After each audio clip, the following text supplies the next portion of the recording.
Okay, so today I'm going over my experience and my first time using the Dyson Airwrap Complete Curling Barrels.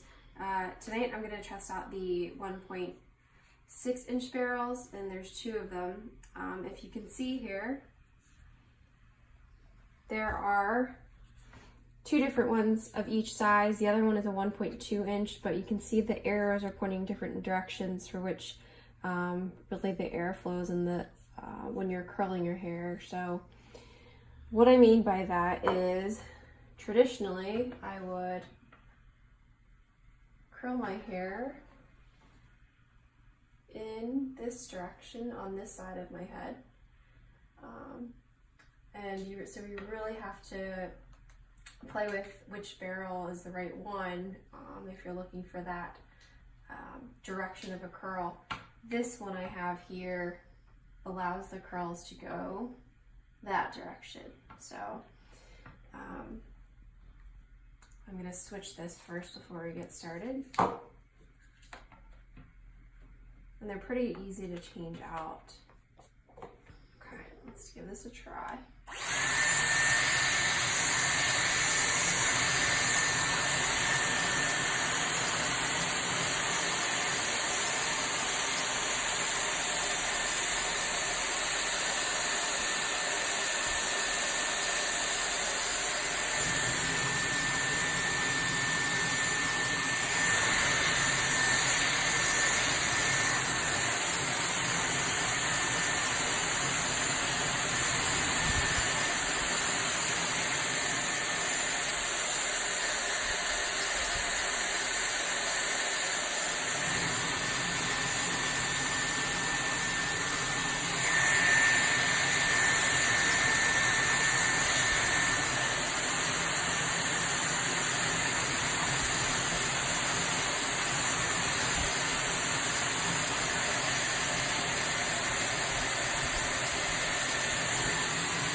Okay, so just using it for a couple minutes here, it definitely adds volume. I did pre-dry my hair too first until it was almost completely dry. But yeah, I would definitely say it adds body and volume. There is most definitely much more of a learning curve versus the straightening brush. The other thing I can say is that if you have a lot of hair or very thick hair, I think it would take a very long time to get this done, unless you can really get it down pretty quickly. But it doesn't suction that large of a strand of hair. My hair is pretty thick, so I think it would take quite a while. This definitely gets hotter, and maybe it's because I've been using it a while and have dried my hair. Is it worth it? I'm not sure yet. I think I need to get used to using it and play with it a little bit more.